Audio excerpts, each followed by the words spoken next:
E learning class में 8वीं कक्षा के विद्यार्थियों का पुनः एक बार स्वागत है। बच्चों, पिछले क्लास में हम लोग समांतर तथा तिर्यक रेखा ये चैप्टर पढ़ रहे थे। उसमें 2.1 प्रश्न संग्रह हमारा कंप्लीट हो चुका था। आज हम 2.2 प्रश्न संग्रह हल करेंगे। बच्चों, हमने पिछले बार पढ़ा कि दो समांतर रेखाओं और उस समांतर रेखाओं को तिर्यक रेखा द्वारा जब विभाजित किया जाता है तो कुल 8 कोण बनते हैं। इन 8 कोणों के संगत कोण, एकांतर कोण एवं अंतः कोण के बारे में हमने पढ़ा। आज हम इसी क्रम को आगे बढ़ाते हुए दो समांतर रेखाओं तथा तिर्यक रेखा द्वारा निर्मित कोण तथा उनके गुणधर्म के बारे में हम पढ़ेंगे। आपके स्क्रीन पर आकृति बनाई गई है। यहाँ पर दो समांतर रेखाएं दी गई हैं और उसको एक तिर्यक रेखा द्वारा विभाजित किया जाता है। इस तरह से कुल यहाँ पर आपको दिखाई दे रहा है 8 कोण बन रहे हैं, ABCDEFGH। ये 8 कोण, इन 8 कोणों के संगत कोण यहाँ पर लिखे गए हैं। हमने पिछली बार पढ़ा था कि कोण A का संगत कोण कोण E है। ये एक दूसरे के सर्वांगसम हैं और सर्वांगसम का बच्चों देखो ये चिन्ह है, इस तरह से लगाया जाता है सर्वांगसम का चिन्ह। उसी प्रकार कोण B का संगत कोण कोण F है, कोण C का संगत कोण G है और कोण D का संगत कोण कोण H है। यह हमने पिछली बार पढ़ा। उसी प्रकार अंतः एकांतर कोण के बारे में हम जानेंगे, जो हम पढ़ चुके हैं कि कोण D का अंतः एकांतर कोण F होगा और कोण C का अंतः एकांतर कोण कोण E होगा। हम अंतः क्यों बोलते हैं बच्चों? क्योंकि यह दो समांतर रेखाओं के मध्य में या अंतः भाग में यह कोण बन रहा है, इसीलिए हम इसको अंतः कहते हैं। और चूंकि तिर्यक रेखा के विपरीत ओर है, इसीलिए हम इसे एकांतर कोण कहते हैं। अब हम जानेंगे बाह्य एकांतर कोण। कोण A का बाह्य एकांतर कोण कोण G होगा। देखिए, कोण A का बाह्य एकांतर कोण कोण G होगा और कोण B का बाह्य एकांतर कोण कोण H होगा। कोण B का बाह्य एकांतर कोण कोण H होगा। ये एक दूसरे के सर्वांगसम होंगे।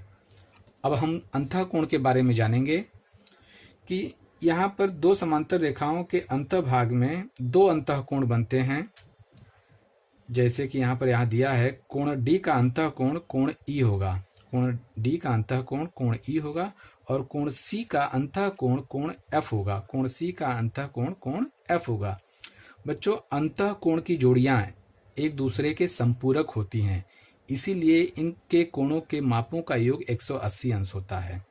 कोण C और कोण F के मापों का योग, कोणों के मापों का योग 180 होगा और उसी प्रकार कोण D और कोण E के कोणों के मापों का योग भी 180 अंश होगा। अब हम अगले क्रम में चलते हैं।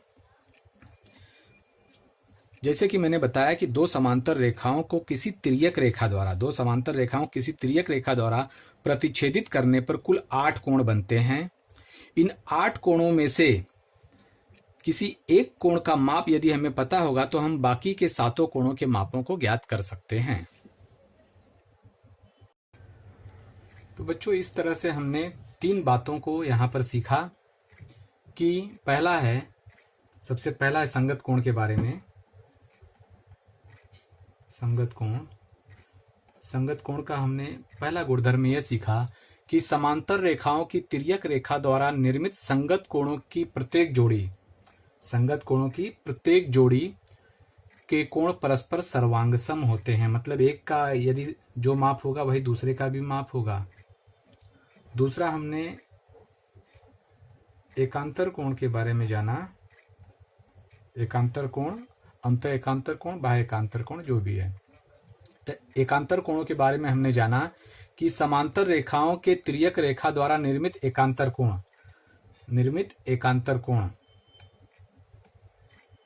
की प्रत्येक जोड़ी के कोण परस्पर सर्वांगसम होते हैं। अर्थात यदि जो माप इसका होगा वही माप इसका होगा, जो इसका होगा वही इसका होगा। इसी प्रकार बाह्य एकांतर कोण का भी वही माप होगा, दोनों के माप समान होंगे। और तीसरा हमने जाना अंतः कोण के विशेषता के बारे में। वह यह है कि समांतर रेखाओं की तिर्यक रेखा द्वारा निर्मित अंतः कोणों के माप एक दूसरे के संपूरक होते हैं, इसीलिए इनके कोणों की जोड़ियों के माप कुल 180 अंश के होंगे।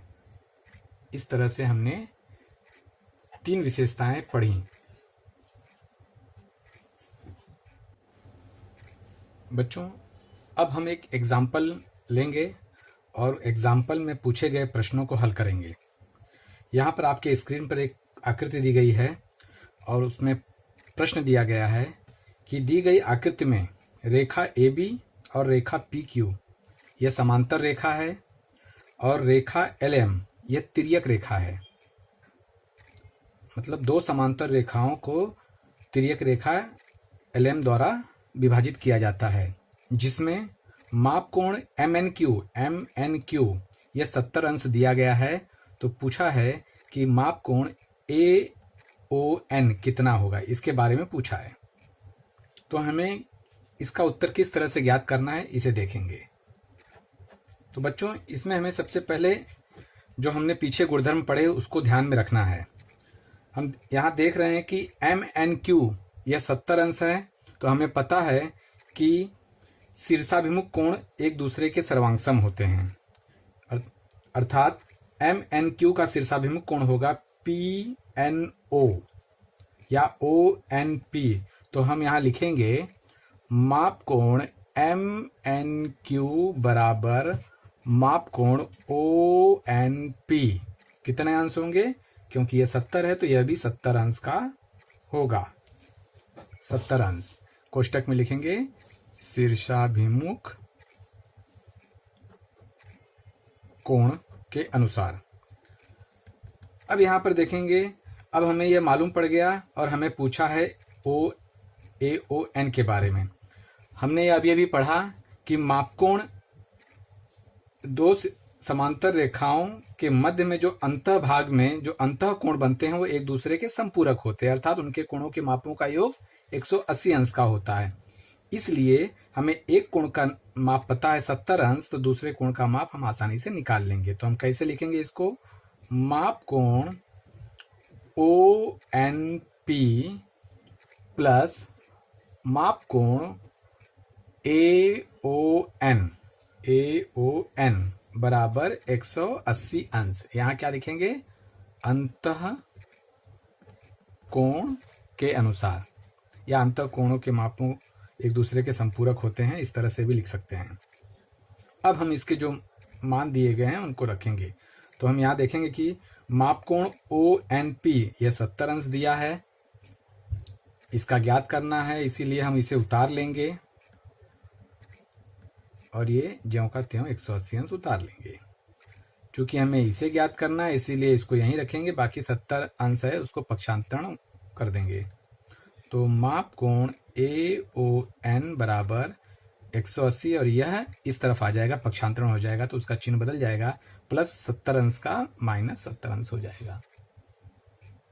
यहाँ अंश लगा देंगे तो इसका उत्तर हो जाएगा माप कोण AON बराबर 110 अंश। इस तरह से हमें माप कोण AON 110 अंश प्राप्त हो गया। अब यहाँ जोड़ के देखेंगे 110 और 70 180 अंश होते हैं। हमने जैसे बताया था कि अंतः कोण एक दूसरे के संपूरक होते हैं और उनके मापों का योग 180 अंश होता है। तो यहाँ पर 110 और 70 180 अंश हो गए। बच्चों, अब हम प्रश्न संग्रह 2.2 हल करेंगे। प्रश्न संग्रह 2.2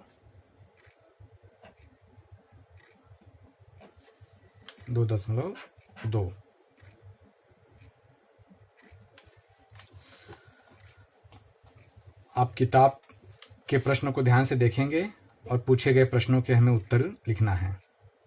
तो इसमें पहला प्रश्न यहाँ पर दिया गया है और सामने आकृति बनी हुई है। प्रश्न मैं पढ़ रहा हूं कि संलग्न आकृति में यदि रेखा M समानांतर रेखा N हो तथा रेखा P उनकी तिर्यक रेखा हो तो x का मान कितना होगा। यहाँ पर 4 मान दिए गए हैं, इसमें से सही जो मान है उसको लिखना है। तो यहाँ पर रेखा M रेखा N ये समांतर रेखा है और तिर्यक रेखा P है और उसमें 2 कोण बने हुए हैं। एक कोण का माप 3x है, दूसरे कोण का माप x है। तो हमें उस x का मान ज्ञात करना है। तो हम ध्यान से देखेंगे कि 3x और x यह अंतः भाग में है और तिर्यक रेखा के एक ही ओर है, अर्थात यह अंतः कोण है। तो जैसा कि हम जानते हैं कि अंतः कोण के प्रत्येक जोड़ी के कोण परस्पर संपूरक होते हैं, अर्थात उनके कोणों के माप 180 अंश के होते हैं। तो इसे हम इस तरह से हल करेंगे, 3x धन x बराबर 180 अंश, यहाँ लिख देंगे अंतः कोण। तो 3x और x को जोड़ेंगे तो कुल 4x होता है बराबर 180 अंश, और इसका पक्षांतरण कर देंगे तो x बराबर 180, चूंकि इसके बीच में गुणे का संबंध है तो पक्षांतरण में यहाँ पर भाग हो जाएगा। तो x बराबर, अब हम भाग दे देंगे, 4 चौक के 16, 4 और 20 हो जाता है, बचता है, तो 4 पचे 20, कुल x का मान 45 अंश आता है। अर्थात यहाँ पर पहले का उत्तर 45 अंश, यह विकल्प सही होगा। बच्चों यहाँ पर दूसरा प्रश्न है, संलग्न आकृति में यदि रेखा ए समानांतर रेखा बी और रेखा एल यह उसकी तिर्यक रेखा हो तो x का मान कितना होगा। 4 पर्याय दिए गए हैं, सही पर्याय इसमें चुनना है। आकृति आपके समक्ष है, 2 समांतर रेखा ए भी दिखाई दे गई है और यह तिर्यक रेखा एल यहाँ पर है, तो इसमें x का मान ज्ञात करना है। तो हम इसको इस तरह से हल करेंगे, जैसे कि हम जानते हैं, यहाँ पर आप ध्यान से देखेंगे तो यहाँ 2x दिया गया है। इसको कई तरह से हल कर सकते हैं, आपको जो उचित लगे, जैसा लगे उस तरह से आप हल कर सकते हैं। आप यहाँ देखेंगे कि यहाँ पर 4x है, तो 4x का संगत कोण यहाँ पर होगा, अर्थात इसका 4x है तो उसका संगत कोण भी 4x होगा, क्योंकि संगत कोण की जोड़ियाँ एक दूसरे के सर्वांग होती है। तो हम इसका उत्तर इस तरह से ज्ञात करेंगे कि 2x ये वाला और यहाँ का उत्तर 4x। तो जैसे कि हम जानते हैं कि रैखिक युगल कोण, ये रैखिक युगल कोण बनते हैं, और हम जानते हैं कि रैखिक युगल कोणों के मापों का योग 180 अंश का होता है, इसलिए 2x और यह 4x दोनों का योग 180 अंश होना चाहिए। यहाँ पर लिखेंगे रैखिक युगल कोण के अनुसार। तो रैखिक युगल कोणों के मापों का योग 180 अंश होता है, इसीलिए हमने उसको ब्रैकेट में लिख दिया है। अब इसको जोड़ेंगे, 2x धन 4x 6x होता है, 6x बराबर 180 अंश हो गया। अब पक्षांतरण करने पे x का वैल्यू आ जाएगा 180 भागे 6, तो भाग दे देंगे तो x बराबर 6 3 18, 3 बार गया, 0 उतार लिया, 30 अंश, अर्थात x का मान 30 अंश का होगा। तो यहाँ पर डी पर्याय यह सही होगा। अब हम दूसरा प्रश्न देखेंगे, संलग्न आकृति में रेखा P समानांतर रेखा Q है, रेखा T तथा रेखा S तिर्यक रेखाएं हैं। दिए गए मापों के आधार पर कोण X और कोण Y का माप ज्ञात करना है। बच्चों इसमें आपको 2 कोण के माप दिए गए हैं, 40 अंश और 70 अंश। इसका आधार लेकर हमको बाकी X और Y के कोण के माप भी ज्ञात करना है। तो हम इसे इस तरह से हल करेंगे, जैसे कि हम जानते हैं कि संगत कोण के माप एक दूसरे के सर्वांग सम होते हैं। तो यहाँ पर देखेंगे, यहाँ पर 40 अंश का संगत कोण यहाँ पर बनेगा, तो अर्थात यह इस कोण का माप भी 40 अंश का होगा। तो जैसा कि हम जानते हैं कि रैखिक युगल कोणों के मापों का योग 180 अंश होता है, तो यह 40 और यह x दोनों को जोड़ने के बाद 180 अंश आना चाहिए। तो हम इस प्रकार से फिर लिखेंगे, 40 अंश प्लस यह x अंश बराबर 180 अंश, ब्रैकेट में रैखिक युगल कोण के अनुसार। इसलिए x बराबर 140, चूंकि इसके दोनों के बीच में जोड़ का संबंध है तो पक्षांतरण में इसे हम घटा देंगे। तो x बराबर 140 अंश, अर्थात x का वैल्यू आया 140 अंश। अब हम y की वैल्यू निकालेंगे, तो ठीक उसी प्रकार हम यहाँ देख रहे हैं कि 70 अंश यहाँ दिया गया है। इस 70 अंश का संगत कोण यहाँ पर बनता है, यहाँ भी 70 अंश बनेगा। जैसे कि हम जानते हैं संगत कोण की जोड़ियां एक दूसरे के सर्वांग सम होती हैं। जब यह 70 है तो यह भी 70 होगा, और जैसे यहाँ पर किया उसी प्रकार यह 70 और y, तो y प्लस 70 अंश को जोड़ने पे 180 अंश आना चाहिए, क्योंकि यह रैखिक युगल कोण बनाते हैं और रैखिक युगल कोणों के मापों का योग 180 अंश होता है। तो यहाँ पर भी लिख देंगे रैखिक युगल कोण के अनुसार। तो y बराबर 180 पक्षांतरण कर देंगे तो धन 70 इस तरफ आ जाएगा तो ऋण 70 हो जाएगा। तो y बराबर 180 में से 70 घटाएंगे तो 110 अंश होता है। इस तरह से बच्चों x का मान 140 हो जाता है अंश और y का मान 110 अंश हो जाता है।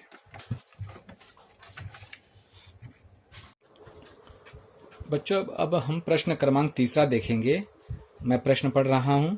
संलग्न आकृति में रेखा P समानांतर रेखा Q है, रेखा L समानांतर रेखा M है। दिए गए कोणों के मापों के आधार पर कोण A, कोण B, कोण C के माप ज्ञात कीजिए तथा कारण भी लिखिए। तो बच्चों यहाँ पर मैं चित्र बना लिया हूँ प्रश्न में बताए अनुसार और इसमें कोण A, कोण B और कोण C के माप हमें लिखना है। तो हम सबसे पहले कोण C का माप ज्ञात करेंगे और उसका कारण भी हमें लिखना है उत्तर का कि वह C का माप जो आया वो कैसे आया। तो हम देखेंगे यह जो रेखा है, रेखा L और रेखा M, ये समांतर रेखा है। यहाँ यह दोनों समांतर रेखाएं यह तिर्यक रेखा P द्वारा प्रतिच्छेदित की जाती है। इस आधार पर हम C का माप ज्ञात करेंगे। तो हम यहाँ लिखेंगे कि रेखा L समांतर रेखा M, यह तिर्यक रेखा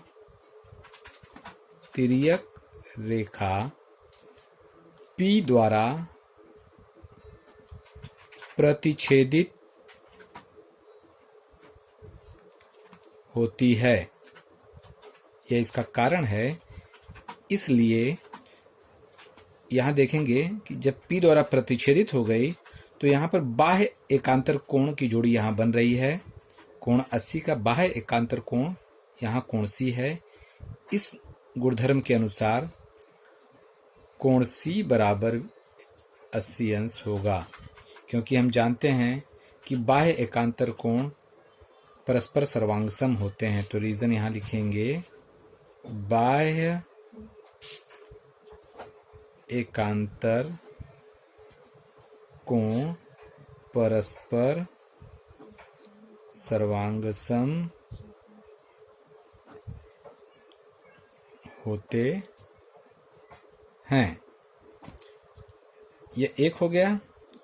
इसी प्रकार हम दूसरा भी ज्ञात करेंगे। अब हम कोण B का मान ज्ञात करेंगे। हम देख रहे हैं कि C और कोण B ये संगत कोण दिखाई दे रहे हैं और हम जानते हैं कि संगत कोण परस्पर सर्वांगसम होते हैं। तो इसे हम कैसे लिखेंगे वो देखेंगे। इसमें रेखा P और रेखा Q ये सर्वांगसम रेखाएं हैं। यह तिर्यक रेखा M द्वारा प्रतिच्छेदित की जाती है। तो यह हम इस प्रकार लिखेंगे कि रेखा P समांतर रेखा Q, यह तिर्यक रेखा M द्वारा प्रतिच्छेदित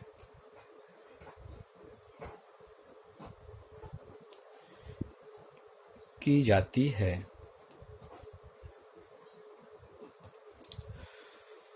तो रेखा P, रेखा Q यह तिर्यक रेखा M द्वारा प्रतिच्छेदित करने पर संगत कोण यहाँ बनते हैं। तो जैसे कि हम जानते हैं कि संगत कोण परस्पर सर्वांगसम होते हैं। यदि कोण C का माप 80 आया है तो B का माप भी 80 होगा। तो यहाँ पर लिखेंगे कोण C सर्वांगसम कोण B। कारण लिखेंगे संगत कोण परस्पर सर्वांगसम होते हैं, इसलिए कोण B बराबर भी, C का मान कितना है 80, तो B बराबर भी 80 अंश होगा। C बराबर 80, B बराबर 80। अब हम तीसरा A का मान ज्ञात करेंगे। तो हम A का मान ज्ञात करने के लिए यहाँ पर तिर्यक रेखा L लेंगे और समांतर रेखा PQ लेंगे। तो फिर लिखेंगे रेखा P समांतर रेखा Q, जो कि प्रश्न में दिया गया है, यह तिर्यक रेखा यहाँ की तिर्यक रेखा L द्वारा प्रतिच्छेदित होती है। इस आधार पर हम देखेंगे कि L द्वारा प्रतिच्छेदित होती है तो इसके और इसके बीच के में अंतःकोण बनता है। तो हम जानते हैं कि अंतःकोण की जोड़ियां परस्पर संपूरक होती हैं, इसीलिए इनके कोणों का योग 180 अंश होगा। तो हम यहाँ लिखेंगे इसलिए कोण A प्लस ये 80 अंश बराबर 180 अंश लिखेंगे। अंतःकोण की जोड़ी परस्पर संपूरक होती हैं। बच्चों, इस आधार पर कोण A बराबर 180 अंश पक्षांतरण करने पे प्लस 80 इस तरफ आ जाएगा, तो 80 अंश माइनस 80 अंश हो जाएगा, इसलिए कोण A बराबर 100 अंश होगा। तो देखिए बच्चों, हम कोण A, कोण B और कोण C तीनों के माप यहाँ ज्ञात कर चुके हैं। कोण A बराबर 100 अंश, कोण B बराबर 80 अंश और कोण C बराबर 80 अंश हमने यह ज्ञात कर लिया। बच्चों, इस आधार पर बाकी के दोनों प्रश्न आप लोगों को हल करना है। स्क्रीन पर दोनों प्रश्न दिखाई दे रहे हैं, इसे अच्छी तरह से समझते हुए आप लोग हल करोगे। आज के लिए इतना ही, धन्यवाद।